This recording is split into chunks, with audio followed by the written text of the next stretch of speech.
From The Guardian, Democrats condemn CBS for axing the Colbert show. People deserve to know if this is politically motivated. Lawmakers note cancellation followed Colbert's criticism of parent company Paramount for settling the Trump suit.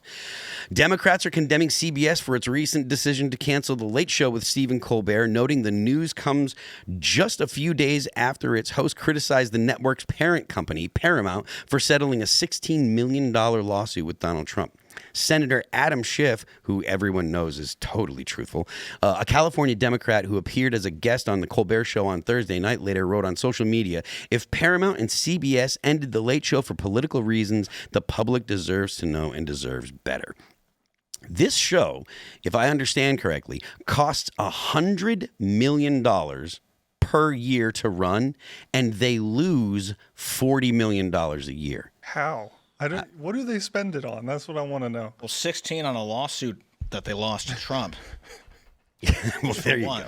Well, I don't understand how they lost all their money. They have those dancing needles. Pfizer paid them so much money. I mean, I don't know how the hell they lose money, but I guess you may be making a joke, but I honestly think that a lot of the drug companies were spending a lot of money. Those are the biggest ad buyers, and that's why in foreign countries in Europe they don't even have advertisements for pharmaceutical companies because it's illegal. And RFK supposedly, outlawing that, not done that yet. But I think there is something here, though.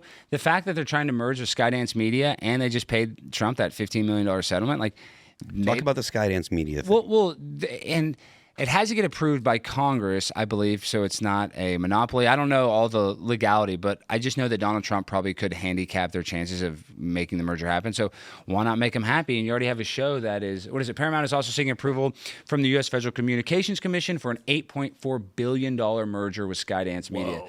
So that's a huge merger. Paramount's obviously a huge company, and I think that they have a show that's losing $40 million a year, and why not try to appease the president? Well, I also think that they were using Colbert as political propaganda through the Biden administration. Now he's no longer useful. You're right about that, yeah. So that was one of the things that I said, people that are saying that this is a political attack, right? Like, he has engaged in political attacks for the entire time that Donald Trump has been in public life. Yeah. So I personally don't think that this is about politics. I do think that this is about the fact that ratings are down. These shows have been losing money. There's not a significant viewership to the late night shows. If you look at late night ratings now compared to 10 years ago, it's completely awful. But I think that's the major thing. What are you talking about, the Bernie Sanders stuff here? Oh, he's not my boy. Bernie Sanders, the independent Vermont senator, echoed a similar concern. CBS billionaire owners pay Trump $60 million to settle a bogus lawsuit while trying to sell the network to Skydance. He wrote, "Stephen Colbert, an extraordinary talent and the most popular late-night host, slams the deal. Days later, he's fired. No, I do think this is a coincidence. Or do I think this is a coincidence? No. I mean, look, Democrats have absolutely nothing. They're floundering. That's why they're globbing onto the Epstein stuff. That's why they're globbing onto this, because they have no policies, and the people that are making the most noise and getting the most attention in the Democrat Party are literally communists, right? So Zoran Mamdani, there's the guy in Minnesota, I believe, that's running for Somalian guy, and AOC. I mean, your favorite. My favorite big booty Latina. Honestly, though, AOC is probably, now with this new crop of people, she's smart. Like, Jasmine Crockett is actually mentally retarded. You know what I mean? I don't know if you ever see her. She's like ill in the head. So compared to AOC, she's actually pretty smart. Jasmine, so this is something that Tim actually pointed out. Jasmine Crockett is not stupid. And the reason she went to law school, she's like, has a brain. But she goes, and there are old videos of her, and she doesn't sound as ratchet as she sounds. Yeah, nowadays. it's called code switching. She's talking like, Do you think that she's actually dumb, though? I do think that she's actually not that smart because she's a woman, one, and, women aren't as smart as men. Two, she's like, trying to just, she doesn't, this is the difference between her and AOC. AOC is crazy, but I believe that she's more genuine in her thoughts. Jasmine Crockett, if her being conservative would help her politically, I guarantee she'd become conservative. You think so? Jasmine Crockett, she has no integrity. I think there's the amount of integrity in AOC is a lot more than Jasmine Crockett. Jasmine Crockett she's just a politician that's about self-preservation, and she'll say anything and go after Marjorie Taylor Greene, just like Marjorie goes after her for clicks. So I think she just has no integrity. So she's not even from Texas. That's what makes me mad. Is I actually have an office in her district. She's from like Kansas City or something, like Missouri, Kansas City, Missouri, I think. So I don't know. I don't like carpetbagger. Exactly. I don't like some carpetbagger coming in my house with a bad weave and fake eyelashes and talking a bunch of smack about Donald Trump. So do you think that if she were to be, say, she came out as a Republican, right? The Republicans would accept her, right? Like, we love her, yeah, that's what I think. Right like, away. Yeah. That's what I assume. It's like she kind of breaks the mold of what a typical Republican. She'd be the keynote speaker at CPAC the next week. Yeah, for sure they'd accept. Because that's the other thing is people want to call conservatives racist, but conservatives go out of their way to help black people and women, which is there's nothing wrong with that. Like I joke about women. Women obviously are smart. We should help them, but I'm telling you, all the accusations that the left make about the right, they actually do. They're the ones that actually discriminate people based on color. If you're a black conservative, I think that conservatives want to lift you up more. Yeah, I mean that's honestly my sense too. That's why I question whether or not she's actually being disingenuous. Because if she were really just power hungry and after accolades and stuff, a black woman like her actually would get more in the Republican Party than she does in the Democrat Party. Isn't that kind of the argument? Well, I feel like all the stuff she talks about though. I don't even know really a lot of her policies. I just know that she doesn't like Marjorie Taylor Greene. I know that she doesn't like Trump. So politically, I don't even know how. Is she a socialist? I don't know. I mean, I don't know what her policies are. That's what I'm saying. I don't know. And she's my congresswoman. I don't even know what her policies are. So I feel like she doesn't care about actually getting like legislation passed. She just cares about getting clicks on the internet. And that's why she doesn't have integrity is another reason that she doesn't actually care about getting anything accomplished. But I think all congressmen, you guys have them on here all the time. I talk to them too. They all have the best intentions, but once they get up there, they can't get shit done. So it's like, I mean, you're damned if you do, you're damned if you don't. Like if you try really hard, you don't get it passed and you waste your time. If you just kind of skate through, then you're not doing enough. So I don't know. I don't like any of the elected politicians, even a lot of them on the right side. Man, I was thinking that yesterday about Cash. And like he comes on this show, I hang out with him for 4 hours. He's super cool. And then I'm like, all right. He's like, all right, I'm going in. I'm like, I'll see you on the other side, man. And off into Mount Doom they go. He and Trump and Bungie, they all like go into this world where they're going to get twisted and ripped apart and remade with this satanic dark energy of government where you got to do damage control and decide who's going to live and who's going to die. And then they come out all gray hair. And it's just it's hard to see people I like go through that, but it's this necessary evil of being in that environment. That's sort of a tangent off of what you're saying. It's the Bill Hicks joke that like when a president gets elected, they bring him to a room and they show them. I'm not doing the joke right, but they show them a film of JFK's assassination, but not the Zapruder film, like a different angle. And they tell the president, they show him the video, like, "Do you have any questions?" And the president's like, "No, I have no questions." So. Well, once you get into that office, you do have to play ball. Even Donald Trump has to play ball on some stuff. For sure. I think so. Yeah. Do you have a sense that the average politician? So just to make it clear, my kind of gut instinct, because I don't have any kind of inside information, is Congress people don't get that kind of pressure. No. They might get a knock on their door from AIPAC. Actually, I'm sure they get. Multiple knocks.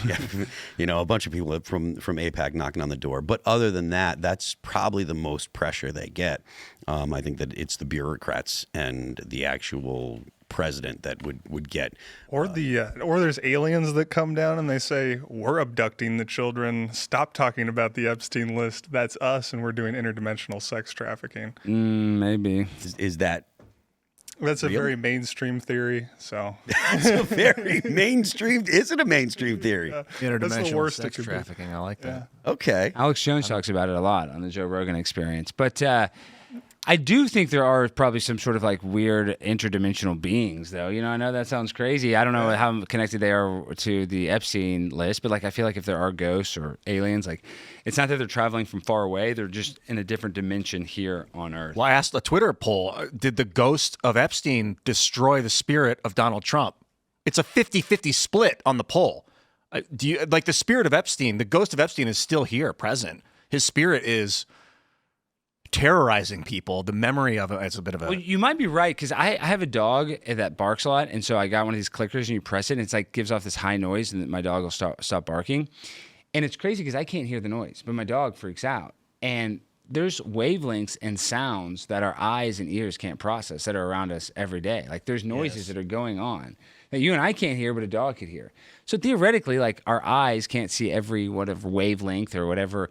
There could be people around us right now that we just don't have the ability to see that or hear like that. magnetoreception, where you can see the magnetic field and stuff. I mean, watch the distortions of the spirits and things like that. Isn't that what check goes this out, guys. So I just looked this up. Donald Barr, he hired Jeffrey Epstein as a teacher in 1973. He wrote a novel called Space Relations, a slightly gothic interplanetary tale, and it includes interdimensional sex. Could that be What? the one That is who Bill wrote Barr's the father. letter? And we know Donald Barr. well, Could we- that be the guy who wrote the letter that Trump is suing them because they said he wrote it?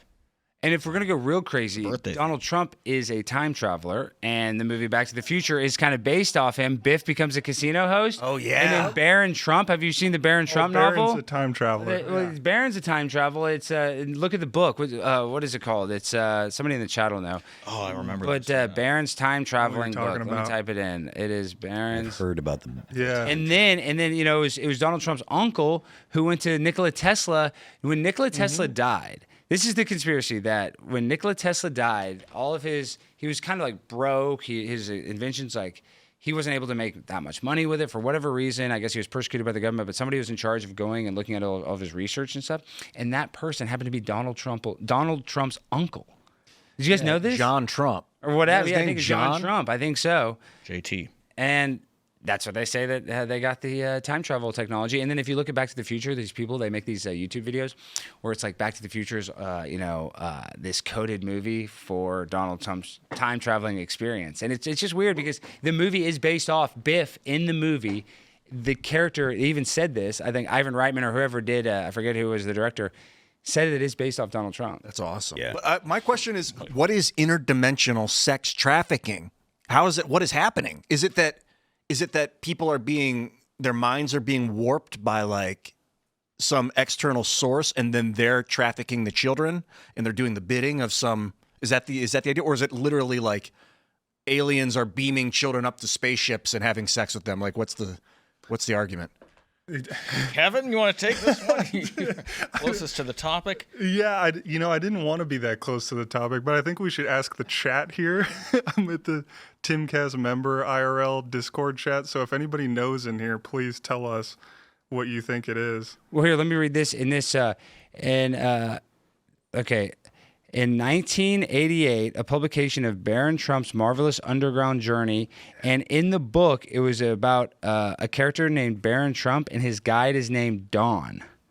Now, I've heard that book got wrote later, like it's more recent, but they just make it look like it's an old book. And this is saying it came out in 1896 or 1888. That's what it says in the book, I believe, is dated back to then. But then all of a sudden, it just appeared like in the lexicon in the modern mind like 5 years ago. It's like the Mandela effect. Is it real or is it fake?